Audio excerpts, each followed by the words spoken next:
Hey, this is Corey Barnes. And this is Lisa Caperton, and you're listening to Her Turn to Talk.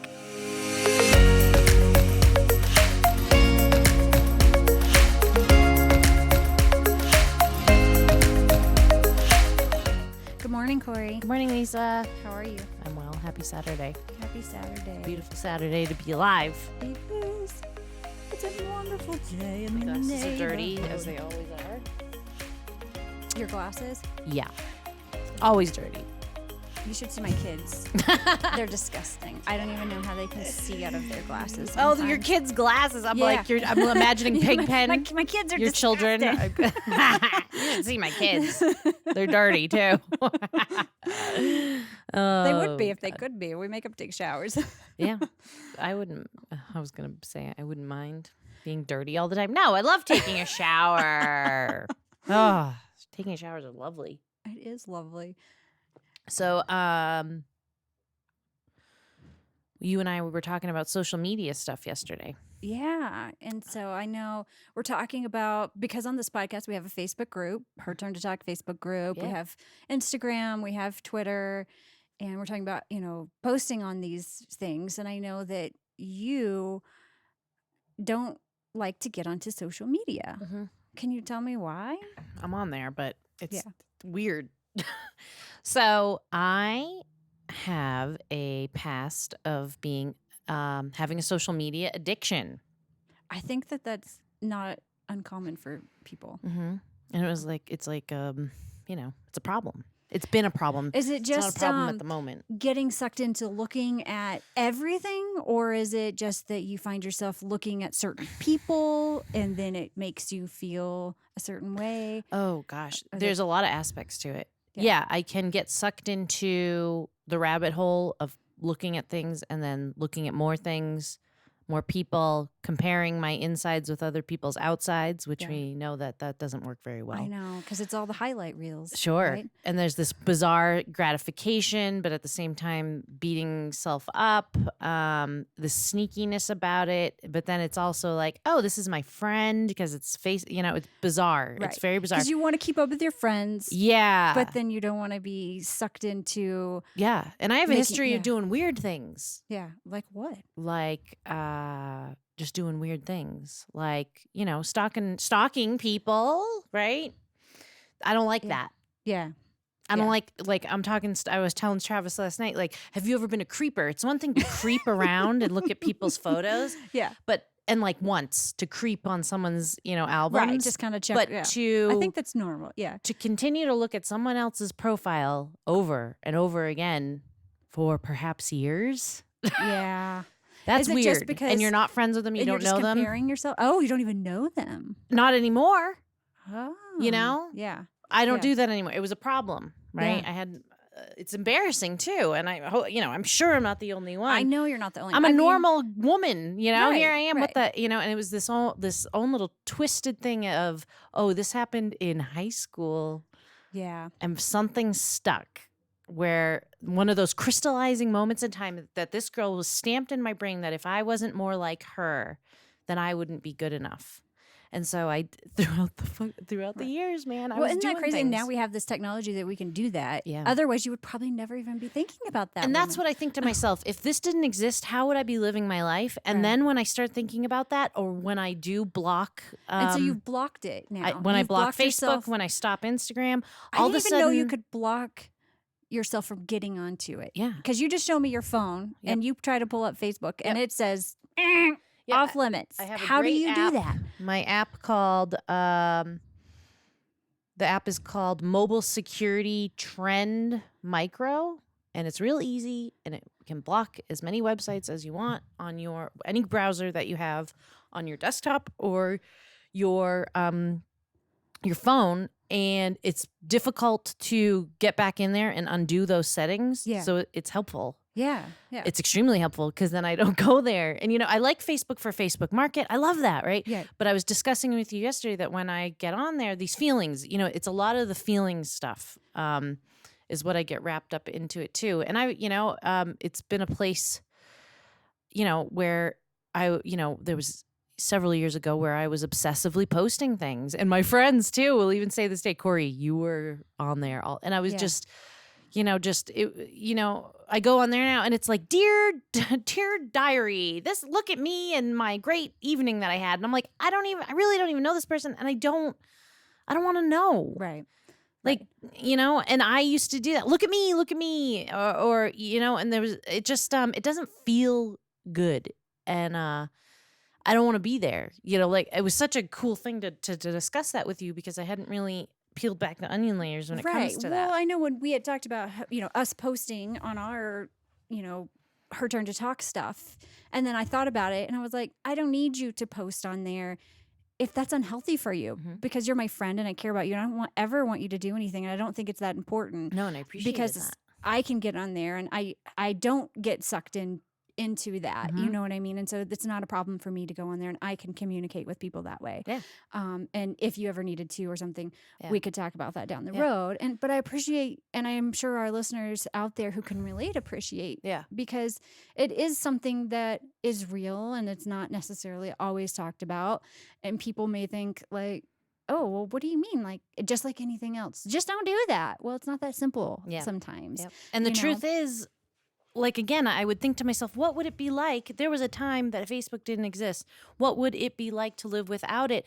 And the truth is, it's great. Yeah. It's all of a sudden there's this, mind suck that doesn't exist anymore.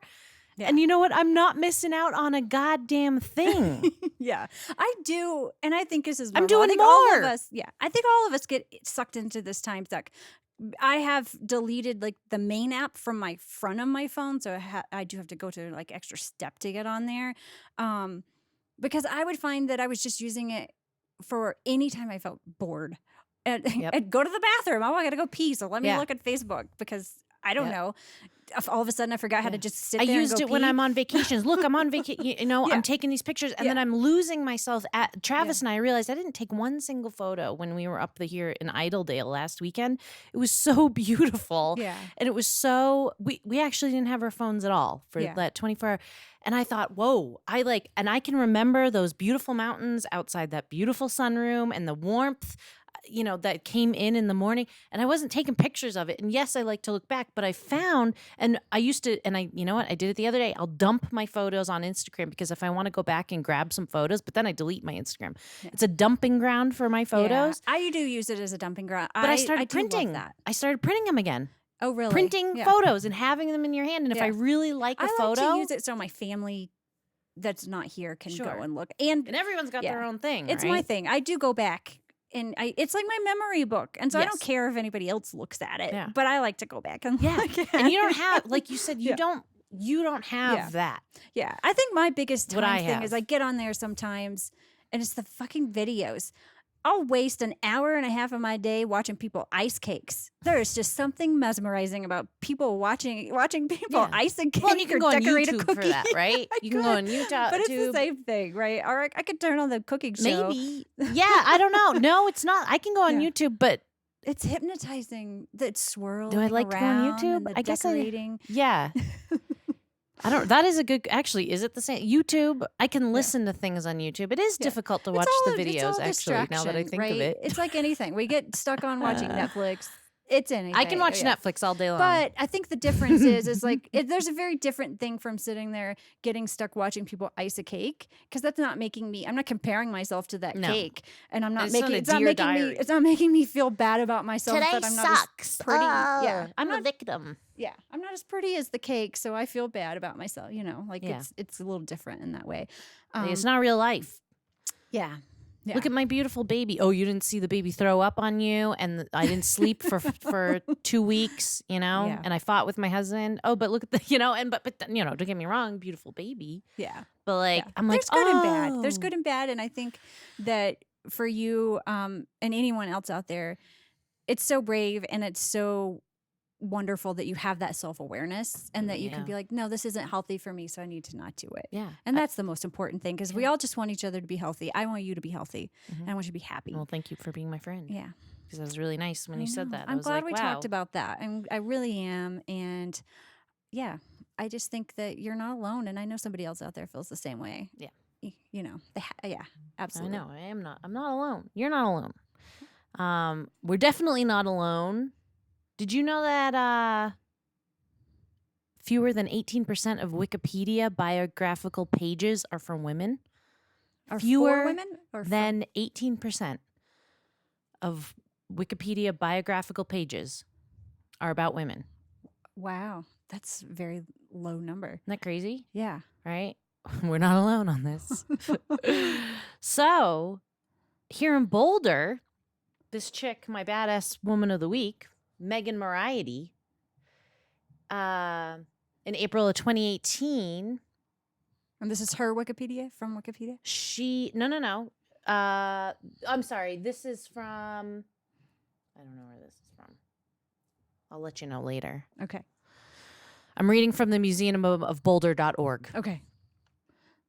Megan here, she co-founded Inclusipedia along a woman named Leilana Ray Elliott. And they started Inclusipedia because they were discouraged by the lack of information about prominent women in Boulder. They're just out on the internet in general.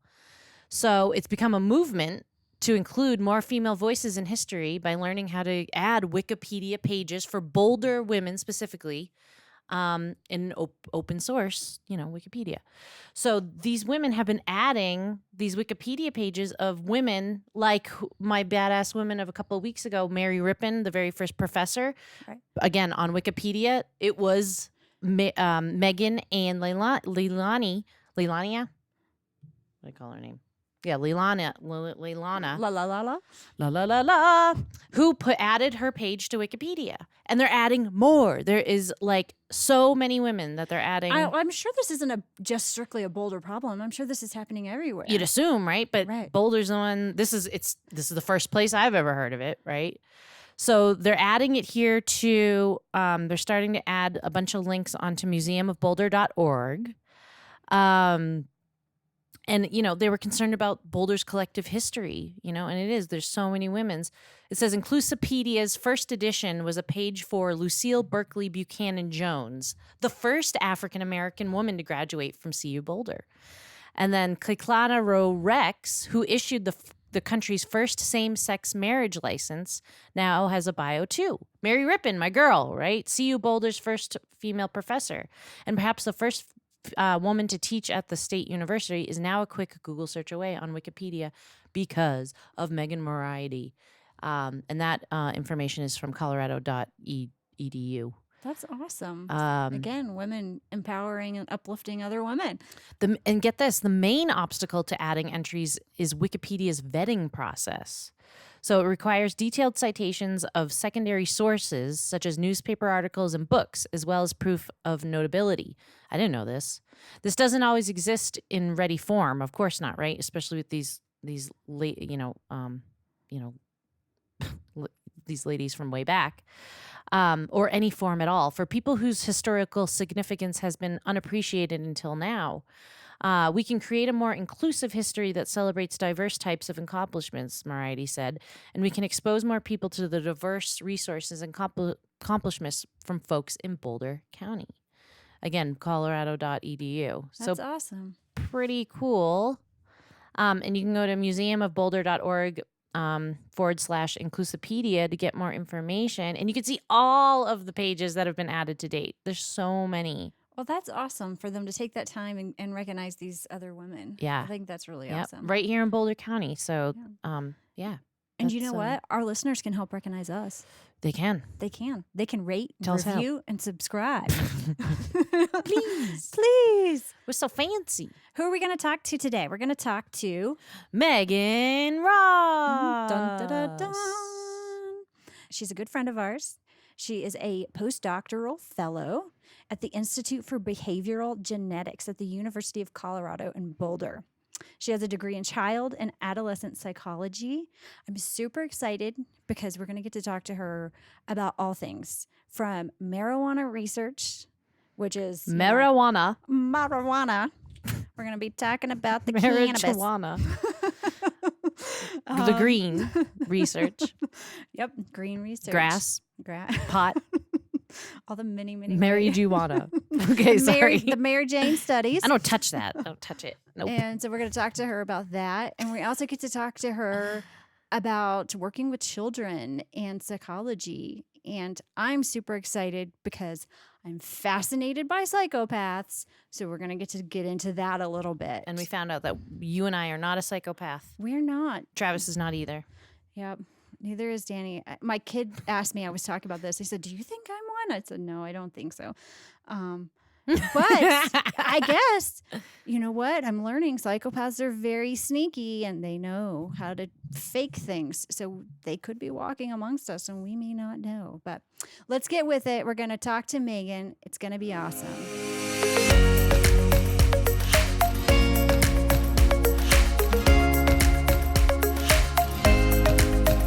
Welcome, Megan. Thank you. Glad you're here. How are you today? I'm good. How are you guys? Great. We're good.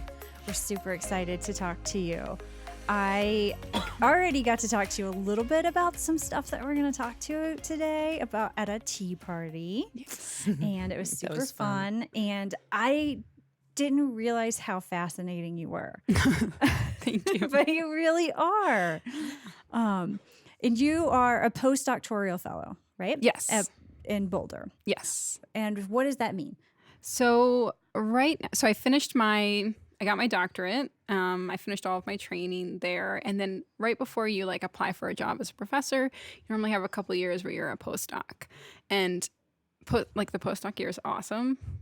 Mostly for several reasons. One of them is you just get to focus on whatever you actually want to be doing. So right now I'm just doing a lot of research. Are you getting paid to be a postdoctoral? Yes. Oh, yeah. Okay. Yes. Not a lot. Right. But it's much better. So as a graduate student, it's like a barely living wage. You get paid. And so this is like, you can actually live on it. So it's like a double increase in your salary, basically. So. And what are you studying? So right now I am focusing on marijuana.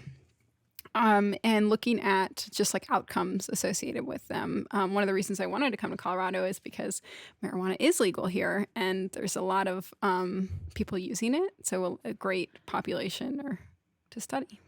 And how are you studying? How are you studying? Is there case studies? Or do you have people in a box? Like what's going on? There are actually some people doing like. Are you experimenting? No, but there are some people, and it's really cool. They take a van around. So as you guys know, marijuana is still federally illegal. So, and a lot of people who, we get our funding from the government. So we can't actually like do experimental studies where we say, hey, do this marijuana and then take this test so we can see what happens. So it's a group that uses a van and like are able to do these tests like out of CU property. Do you have people sign up to be in the study, or do you just drive around the van and flag people they down? Sign people up. People have to volunteer. That'd be awesome if we could drive around in a van and get free weed. Come on over. Right, and go to the campus, and you'd get plenty of people. I think you would get lots of people that way, actually. Absolutely. But and I'm actually not involved with that research. But so what I'm doing is a lot of stuff with twins. So twins are like a really special population that you can work with because you can. There's just like for a lot of reasons. So we have like identical twins, and then you have twins who are not identical, right? And so with identical twins, they have the exact same genetic makeup. And with the other kind of twins, they only have about 50% of the same genetic makeup. So they're like a great population to use to study. So what we recently did, we just published this, is we got twins and we looked at like differences. So we found identical twins and then looked at if they used different amounts of marijuana and then use that to compare to their cognitive outcome. Because a lot of people are saying that if you use a lot of marijuana, you're going to have a lower IQ. And what we're finding when we do these twin studies where we find twins who are identical and they use different amounts of marijuana, they actually have the same IQ. So it's really not the marijuana that's causing the lower IQ. I don't know if I'm making sense when I'm explaining that. But so we just published that, which was really exciting. So it's not like smoking a lot of weed or whatever makes you dumber? Yeah. Basically is what the study is saying? Is that it doesn't make you dumber. I'm surprised to hear it. Yeah. But does it make you, but what does it affect in the short term? Yes. So acutely, so like right when someone smokes, like their psychomotor speed is slowed down, their memory is not as good, right? So but that only lasts for like a temporary period of time, right? So then once that goes away, I think about the estimated time is about 30 days from your last use, like your cognition should recover. Oh, so but it does last 30 days? Yeah. Is that dependent on how much they intake though?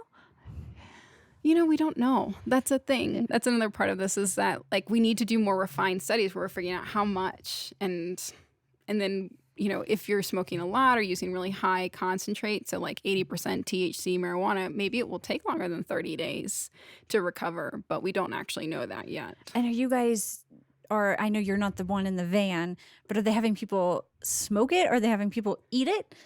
I think Or smoke it both? right now. Okay. Yeah.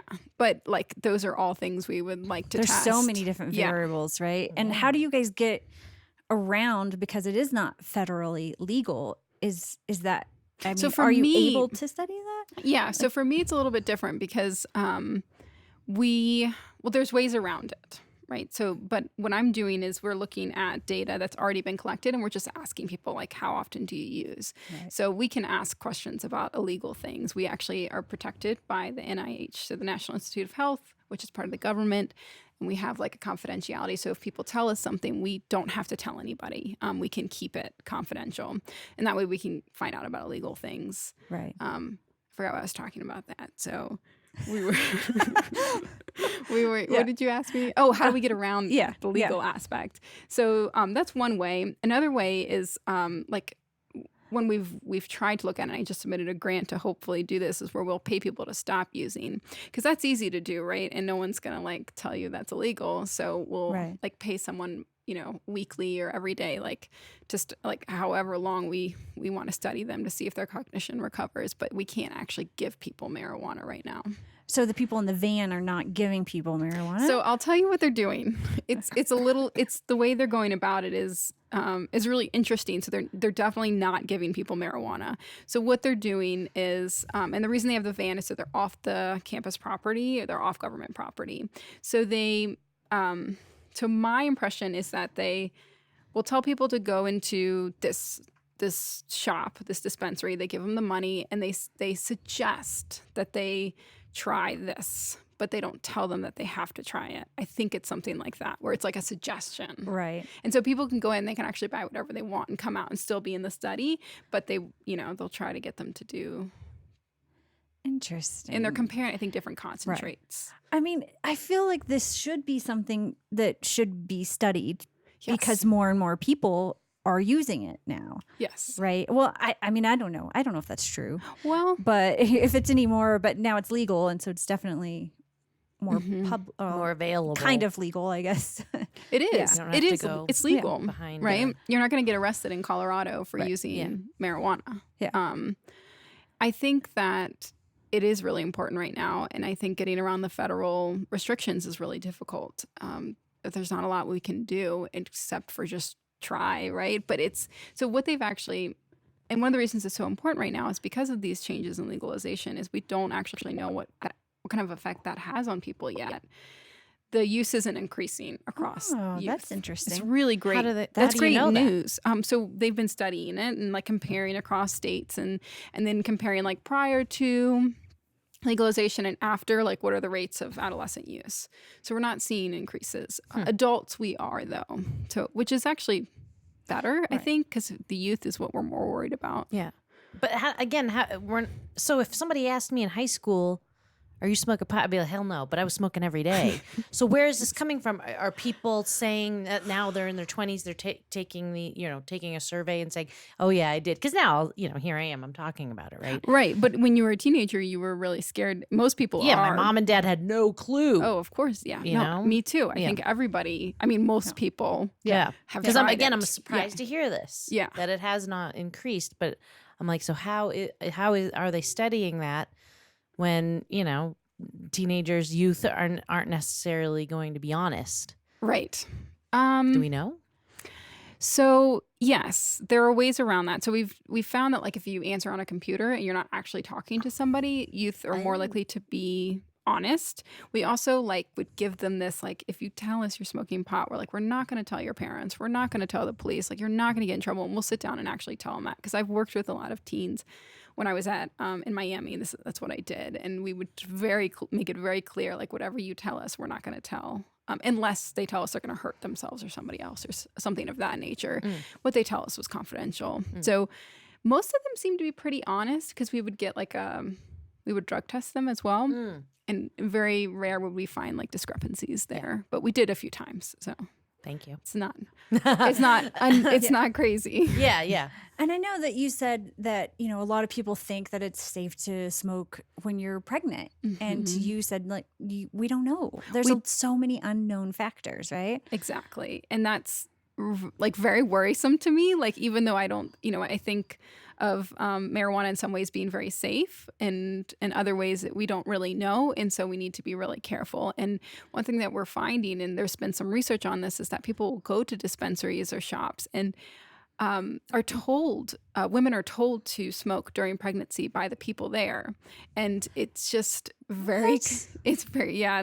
I was looking this up before I came. It's really concerning from like my perspective, because we don't actually know. Yeah. And there has been some research to show like low birth weight, and then like negative outcomes like long term for the kids. And so again, it could be one of these things where it's just people who have these risk factors, like their kids are going to turn out that way anyways, whether they smoke or not, but we don't know that. So I think it's just like being really, really careful about what we tell people, because we just don't know enough at this point. Interesting. Yeah. Did you always want to go into this field? I did not. Yeah. Do you mean like research? Because I wasn't doing marijuana research previously. Right. You were working with adolescents, Yes. right? And children. Yeah. Before. But I mean, I guess just this psychology and behavioral, all of this that you're doing and that you've done when you were growing up, was that your path? No, I don't think so. Yeah. I think I didn't really know. So I went into college, and so I'm really like math oriented and science oriented.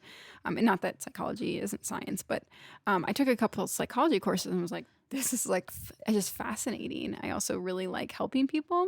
So I think that kind of, once I started working with children and teenagers, I was like, oh, this is pretty awesome. Yeah. So no, it was definitely not what I thought I would be doing. I thought I would be doing some kind of math or econ or something. So, but I feel really lucky to have found this, because I am actually really passionate. I could talk about it all the time, and it's nice for me because I get to like go to work every day, and I get really excited to go to work, and you know, it's great. I think that's a dream in life, right? Is to be able to do what you love and love your job, because then it doesn't feel like work. Right. Right. And then I would think, and I'd have no idea, but it would seem, especially working in the field of research and the possibilities of all the things that you could be finding out would seem very exciting to me, I think. Yeah. And it's like long. That's one of the things is like you get really excited about an idea. And like I remember working on my dissertation. I was like, this is so cool for the first year. Second year, this is really cool. Third year, fourth year, fifth year. I was like, okay, I'm done with this. Like I'm ready for it to be over. But like once you get to that point, then you're actually like every 5 years, you're kind of moving on to new projects and new ideas. So it's actually very exciting in that sense too, that you don't have to do the same thing. If you're like, I'm kind of bored with this topic, you can jump to something else. So it's really flexible. Yeah. I have a question I just thought of about marijuana. Do you, and I don't know if this is part of your research or not, but is it addictive? Yes. Okay. It is definitely addictive. And that's a great question. And one of the big myths is that it's not addictive. It's addictive. So when the reason we know it's addictive is when people stop, they develop withdrawal symptoms. So things like they can't sleep. They actually feel nauseous. I'm trying to think of some of the other symptoms. They have, I think I said this, trouble sleeping, nausea. They can get irritable.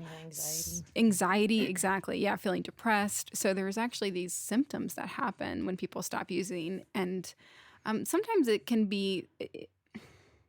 So yeah, it's definitely addictive. I guess just to clarify, though, when we're talking about this, and in your research, you're talking about people who are heavy users versus someone who does it very recreationally, and like maybe I don't know, once a month or once a year or something? Is there a big difference? Yes. And when you're talking about it, you're talking about people that are using it every day, maybe. Not necessarily. Okay. Yeah. So some of the research, so like the study I was talking about with the cognition and the twins, like it was a whole range. So we have people who never used or barely used, or people use once a week, and then people use several times a day. So but I think you can, like I've done research on people who use more regularly as well. Right. So Yeah. it's just it's varies. I was definitely addicted to it for several years, 15 Yeah. years, 16 years. And Yeah. my different, doing it once a week, changed to every day, to back to maybe twice a week. It was all over the place, yeah. from edibles to smoking, right? But in all, I mean, even when it was once a week, I was still freaking addicted to the stuff, Mm-hmm. and that, it even made me remind, like, that impending sense of doom, if I like didn't have it. And it's just so interesting. I remember my friends saying to me, you can't get addicted to weed. And I've heard people, I'm like, well, what the heck is going on then? And I remember reading in like 17 magazine, like, I think I might be, an article about a girl, but I think I might be addicted to it. I saved it for a long time. I might still have it somewhere. But that was the first time I'd even heard about it. And it's so refreshing to hear people are talking about it. There's this research. I had no idea until Lisa brought it to my attention. I said, oh my gosh, Megan is doing this stuff, this work. And I mean, this is important work. Yeah. It's stuff that people wonder. And, like you said, people don't know. We still just don't know the answers. And you're looking for them. You're digging for them. So that's great. And the other reason, that's another thing that's really interesting too about this is, so marijuana is what we call Schedule 1 drug. And so like something like, opiates are much lower on this schedule. Like they are considered safer than marijuana. Yeah. And that's why it's so like it's even harder to study marijuana than it is to study something like opiates. Really? Yeah. I feel like they're both just as important. I want people to say. Of course. Yeah. And opiates are great. Is that like FDA? Yeah. Yes. Yeah. The government, like it's like considered more dangerous. And that's what's so, and this is like from history, like from a point in time where I think there's a lot of like racial or ethnic undertones to this as well. Yeah. And that's dangerous. Yeah. What is the definition of danger to the FDA, right? Yeah. That doesn't necessarily mean addictive and it's going to kill you. Right. Right. So, and that's the thing with opiates are extremely dangerous. Yeah. Right. And as we all know, like the Killing. opiate crisis is just rampant. And that's another area that's, really people are really focusing on in substance use research is that. Yeah. Is there a lot of medical research being done at your facilities too regarding marijuana? Because that's such a big thing now. Because now it's like people are using it recreationally, but there's a whole other industry of people using it for medical purposes. Right. And so it's actually at CU Denver. So I'm at Boulder. Oh, okay. The So CU it's a Denver, whole they're different- doing a ton of work on that. And actually, I was looking at this because Colorado is really cool. They took some of the taxes from marijuana sales and they actually gave it to researchers to study this. A lot of money. Yeah, which is really cool. And I was looking at that recently, and they are funding studies right now in Colorado specifically to look at medical purposes because there are potentially some medical benefits to using marijuana if we think about pain, the benefit of, and there's research in this now, but not a lot. So that potentially marijuana could be prescribed as opposed to opiates, which seems a bit safer, right? Because opiates are almost like you try them once and it's almost immediately addicting. And marijuana isn't as addicting. It's addictive, right? And we know that, but it's not like it doesn't make the same changes in the brain that opiates do. Yeah. I was just thinking, and I said it out loud, like opiates kill people. You can Yes. die from overdose, right? Yeah. And I It's was killing just thinking, tons of people. we haven't heard about anyone dying from smoking too much weed. We've heard of freakouts. Tell me more. Oh, Well, What do you got for me? okay. So no, you can't overdose, right? On marijuana. We know this.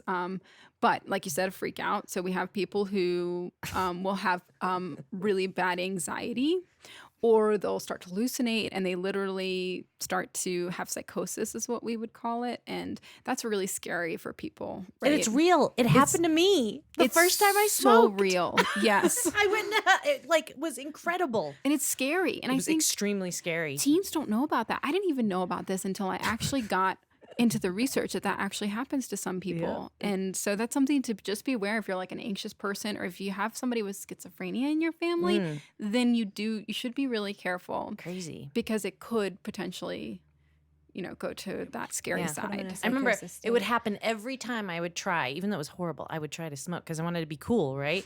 It happened so many times. And I remember finally one day it stopped happening. But I mean, it was crazy.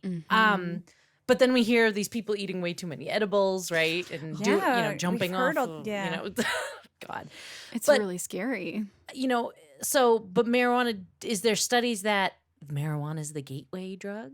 Is there anything? So this is a huge debate in the field because it's really hard to test that. Right? Yes, it's hard to test, but because there's research that suggests, yes, like marijuana is a Sure. gateway drug. Looks You like try it would be. marijuana. Usually people try alcohol first, they try marijuana, and then they go on to harder drugs.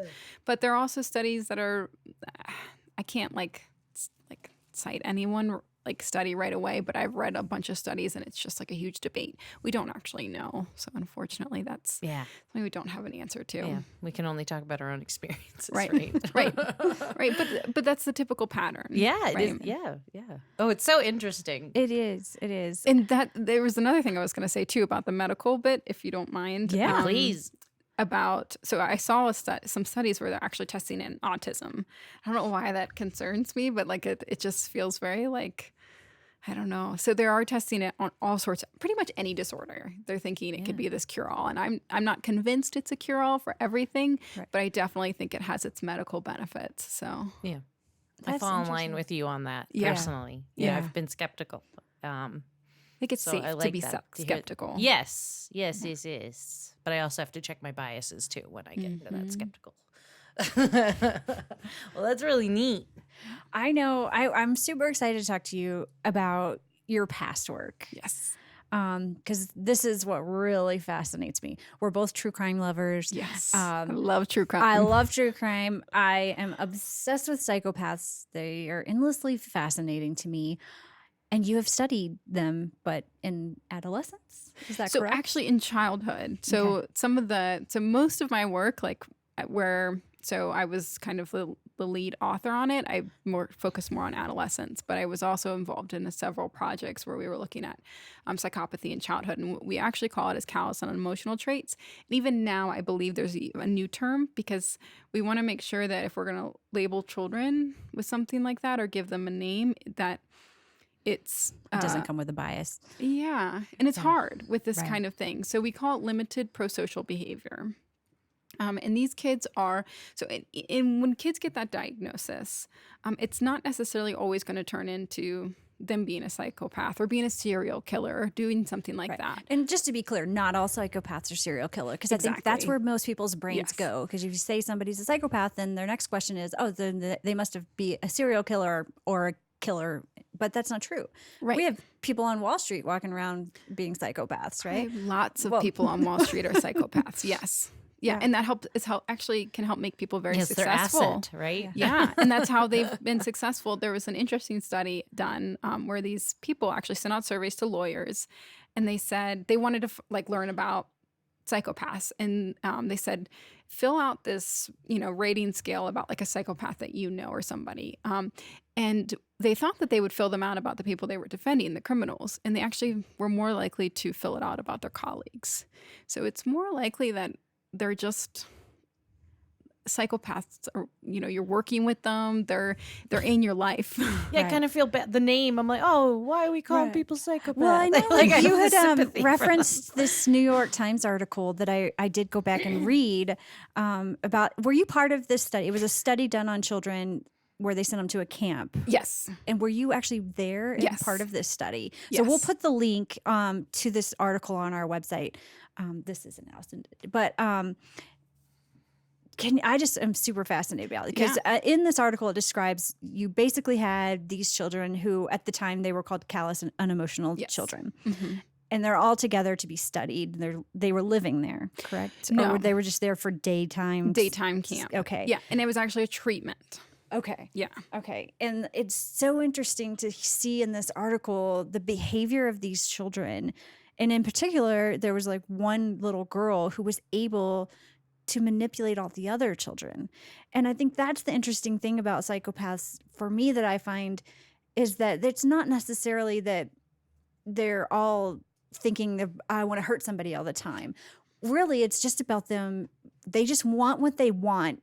And no matter any means who they got to hurt to get, because they're not even thinking about hurting other people because they don't necessarily feel hurt, right? Right. I'm not talking physically, but you know, They don't have a lot of empathy. Yeah. That's the piece that they're missing. So they don't think about what we would like somebody else would think about. If I do this, it might hurt this person. They don't think that. So they're just going to do it without thinking as much. But yeah, it is actually more about them getting what they want as opposed to, it just depends. There's a lot of variability, but it's not necessarily just they're out to hurt people. Right. Right. Tell us about this study. Okay. From someone who was there. I would just love to hear about what your experience was. Because I know in this article it talks about, I don't know if you were a counselor, but it was saying how some of the children were biting counselors. Yes. And so And what was your one role time there was like a point where where everybody just kind of like got together and just all the kids had planned like an escape at the same time. There's only 4 counselors to this like group of 12 kids. And so like you can't actually get all of the kids at that point. So they did that once. It was interesting to watch. So basically it's an 8-week summer camp. And this is actually something we've done like a ton of research on, is this particular summer camp where we're looking at behavioral treatments. And so we work with the children on academics, we work with them on their behavior, and the treatment was originally developed for children with attention deficit hyperactivity disorder. And with ADHD, what we call it is ADHD, comes something we call oppositional defiant disorder and conduct disorder. And these are 2 other childhood disorders. And they're basically, so conduct disorder is like people who don't, or children and adolescents who don't follow social norms. And oppositional defiant disorder are just children who are maybe a little bit more argumentative, who don't like follow rules as well. So that's what the treatment was originally developed for. And then we tried to modify it so that it could be appropriate for these children because these typical treatments haven't worked on these kids. And lots of people have given up and said, well, we can't treat them. So what's the point? We're not going to try. And there feels something really wrong about that because we haven't actually tried enough to treat them. And even among adults, people say that there's no treatment for them. And so it's a bit like complicated in that sense. So we did this treatment study. It was fascinating to watch. It was particularly fascinating to watch the child who was able to manipulate all the other children. Were you one of the counselors? I was that year I was a lead counselor for another group, but we recently published the results of the study and I was an author on that. Okay. And so what we did find is that wasn't much more effective. Like the modified treatment we found wasn't more effective than what we've done previously. And the treatment was, from what I gathered reading this, it was trying to do like a reward. Instead of punishment, it was reward. It was reward-based, where we'd focus on rewards as opposed to punishments. There feels something really wrong about that by saying like, oh, this person hit someone else, we shouldn't actually punish them. But it was worth a try, right? Right. And I'm sorry. I was just curious when you were talking about you watched this child manipulate the other children. What did that look like? What was going on? So like kind of like I'll give you this thing that you really want if you like are mean to that kid, kind of thing. It said in the article that she like snuck toys in with her and then used the toys that she had snuck in with her to hand out to the other kids to do her tidings or whatever. Like, go over there and hit that kid for me, and I'll give you this little toy. You know what I mean? And for some reason, the other ones seemed to kind of look up to her because of that, and then they would do things to purposely impress her. Yes. Yeah, that's what it looked like. It was very fascinating. Mm. And what year was this? Do you remember? I think it was 2011 or 2012. And these kids were how old? I think it was 12. Okay. I think I think the between article is 9 like and 9. 12. Yeah. Yeah. Like, can you call a 9-year-old a psychopath or Yeah. whatever? And it's very controversial, this idea of calling, like giving them this Right. label Well, because of like yeah. the negative, like things that can The come negative with it. connotation. Like, Mhm. yeah, I know. I was reading that and it was like, well, we don't want to label them that because then people will, and even for the parents, because nobody, I think in the article is like, nobody has sympathy for a mother of a psychopath. Mm. And it's so interesting that we, That's so- that people It's do so that. true. Yeah. But I have so much empathy for them, Right, right? because it's not their fault. They're the Right. ones trying. And in this article, it talks about these parents of one of the little boys. And the mom in particular, just reading it, I could feel just her exhaustion, for lack of a better word, and I can't imagine what that must be like, of raising a child like that is so, they were talking about how he would have these tantrums and then in 1 second stop it and then turn to her and just say something very calculated and very cold, and he could turn it on and off just like that. And how he was in therapy and he would almost fake getting better so that way the therapist thought he's getting better, but he really wasn't. It's like they learn how to adapt and what they're supposed to be, I guess, so they are able to manipulate better. And tell me about that. Like, can you teach empathy? This is another debate in the field, right? Because I think there is, like, I saw an article recently in the news, like, you can teach empathy. I'm just not convinced, because I think there's a part of it where, so there's two arguments. One argument is you teach a child or an adult like that how to be more empathetic. They'll just mimic the behavior. It doesn't mean they feel it. So they'll be better manipulators and be able to hurt more people. But there's another side of it where it's like, if we don't try, then we don't really know if we can teach this to somebody who doesn't have a lot of empathy. So we're really not sure, I believe, at this point, because I don't think, for me, it's hard to believe that someone who doesn't have empathy, you could teach them empathy. Right. I think if somebody already has it, you could maybe like work with that skill and make them feel more empathetic sometimes. But if you don't have it at all, I'm not sure that you can get it. Yeah. But that's an opinion from me. That's not based on research. That definition of psychopath, having no empathy. Mm-hmm. So then what are you left with? I don't know. What do you? I guess this is their desire. They have Yeah. desire, and then that's what their life is getting what they desire. Yes. So it's just do desire. Do they feel love? Do you have contentment? Is there any other?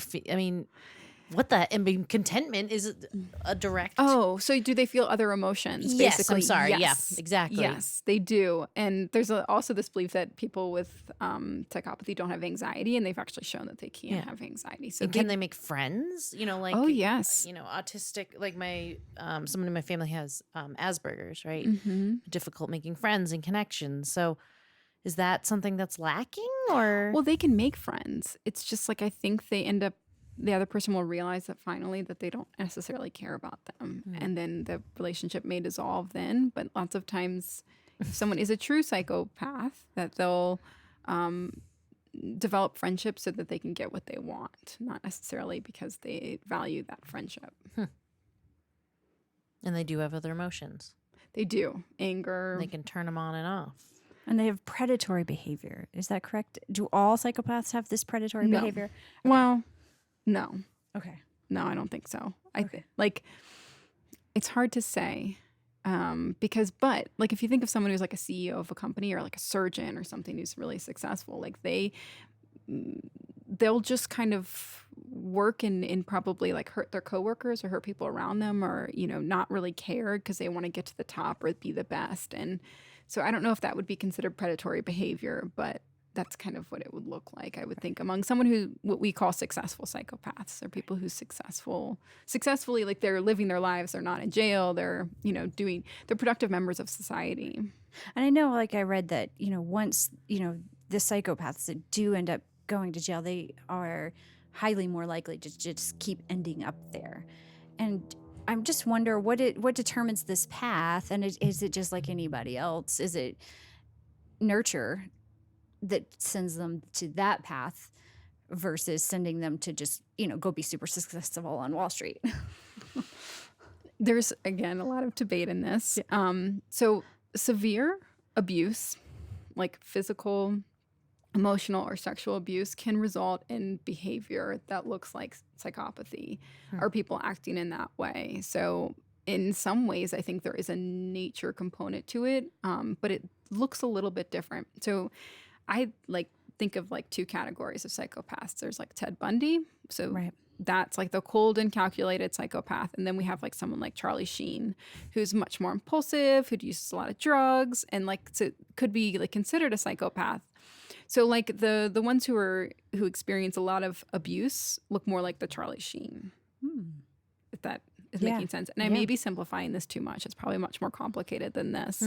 But and then there's a huge genetic component to it. Huge. That it's just I mean, but at the same time, I know because we both love true crime, but there's many serial killers out there that are psychopaths that had horrible childhoods. Yes. And I just wonder, and I guess there's no way to know. Who knows if they would have turned out differently if they would have that's the thing. The problem is they can, their don't know. parents probably were psychopaths. And so that they because were. there is a genetic component to it. Right. And so, but then they're giving the abuse. So do we know if it's the genes from the parents or do we know if it's the abuse from the parents? We don't actually know usually. It's really hard to determine, unfortunately. But there is a huge genetic component to psychopathy. I know you worked at an inpatient psych hospital. Yes. What was that like? So this is so I took a year off from undergrad and I went and worked in this as a residential instructor is what they called it. And I would just basically kind of, go through the day with these children. They were typically put in inpatient care because of behavioral issues. So these were very severely, children have very severe behavior problems. I worked with teen girls, so they were 13 to 15 years old. That was the dorm I worked in. Not all psychopaths. You just Definitely not. all over the There was spectrum of schizophrenia, bipolar disorder, and actually most of them had come from extremely abusive homes. And I think that experience totally changed my outlook. I had gone into there thinking I'm going to be a clinician. I don't know that I want to do research. I want to help people, and I left there thinking, I don't think I can do this. I would drive home from work and cry every day because I just felt so sorry for these children and these teenagers who had experienced so much of abuse. and that's these girls that you said you were working with teenage girls. Yeah. And then the other side of it was that these children were coming, and this is not the case for all inpatient units, and this is, hopefully has changed because this was over 10 years ago, but there was a lot of abuse coming from the staff members as well. And so it was physical, mental, sexual, what kind of? Not in my facility, but previously one of the children I worked with had been sexually abused by a staff member. I witnessed verbal abuse from staff members to children. I watched a staff member throw a clipboard at a child once. It was terrible. And I became very disliked among my coworkers because I reported them. And right before I left. Good. Yeah. God. And I know that's not just happening, like you said, it's not just happening in psych wards. I mean, back east, there was nursing homes. We moved my grandmother, I don't know how many times. Yep. Because it was just awful.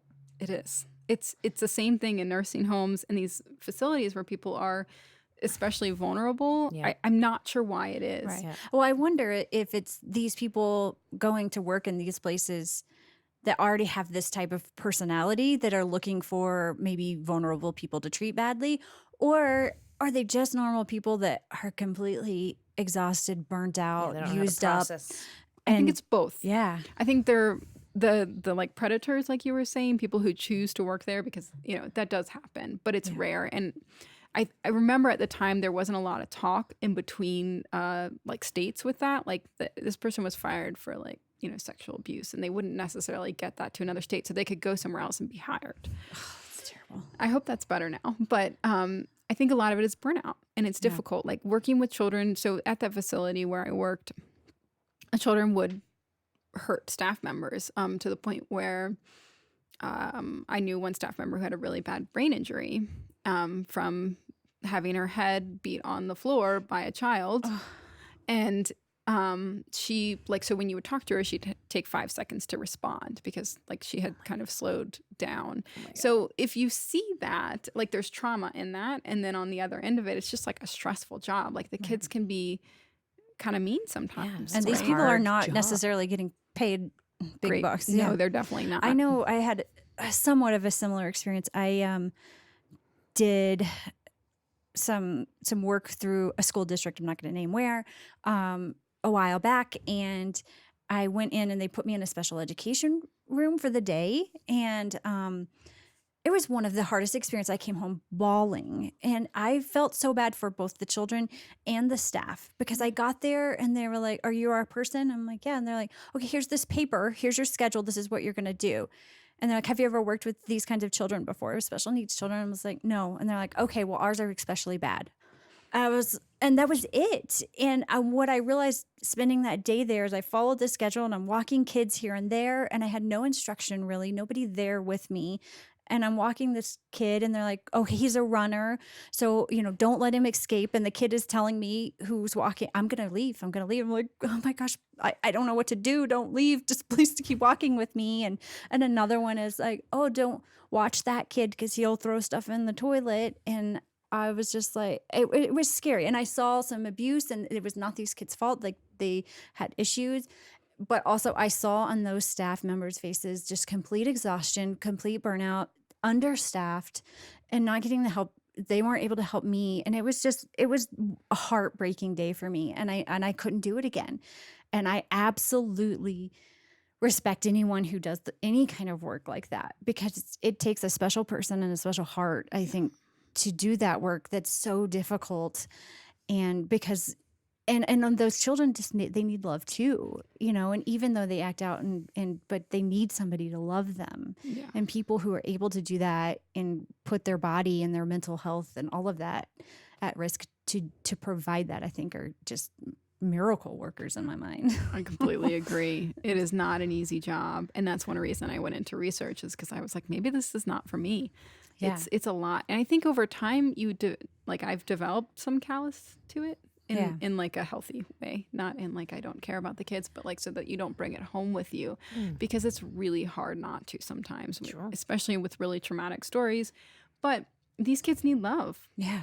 And they need someone who's going to be kind to them, because actually a lot of times these children with behavior problems, their entire day is just negative. That the kids don't like them, teachers don't like them, or their parents are mean to them. It's just like the whole day is negative. They just need some positive. That's one of the things that we focus on in that camp I was telling you about, is that every one negative thing you say to a kid, you got to find 3 positive things to say to them, because they need to be told nice things sometimes, because they're not actually a lot of the time, and because we forget to, because they might say something mean or act out or interrupt you, or it's just like one of the most important parts is so that they can have some positive feedback throughout the day too. I think that should go for all humans. I agree. Right? Yes. I like being told, "Oh, Corey, you actually did this incorrectly, but you did this well, you did that well," and me reciprocating that as well. I've been actually trying to practice that. I know every episode I've been saying I've been practicing that, but in my relationship, with the relationship work that I've been doing,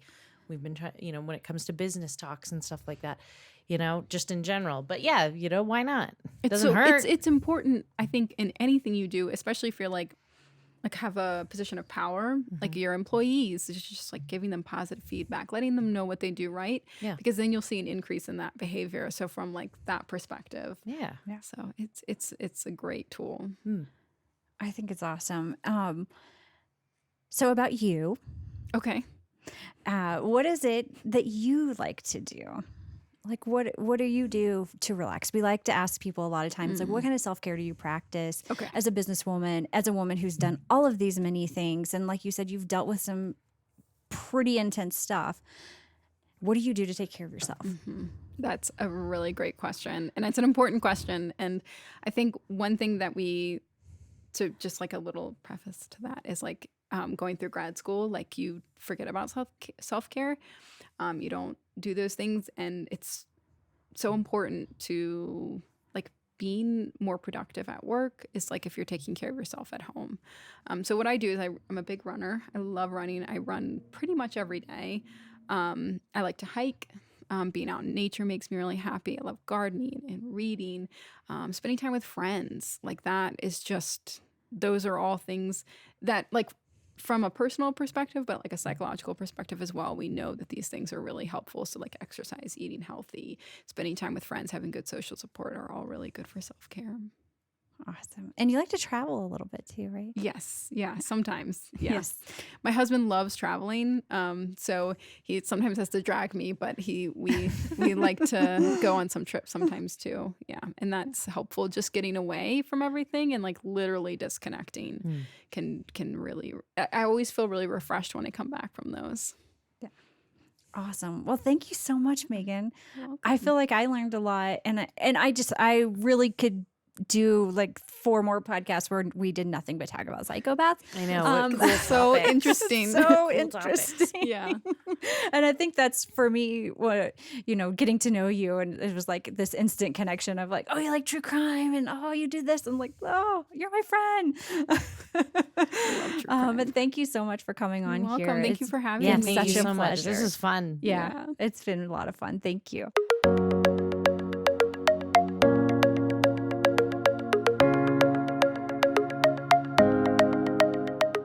If you have an interesting story, something funny, something sad, something you want the world to know, please email us. We want you to share your experiences with us. We'll take these, we'll collect them, we'll do some episodes sometimes where we'll read them.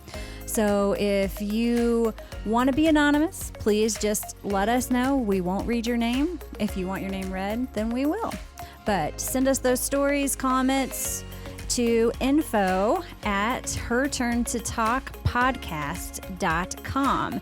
And we also ask, if you like what you're hearing, please rate, review, and subscribe. Thank you.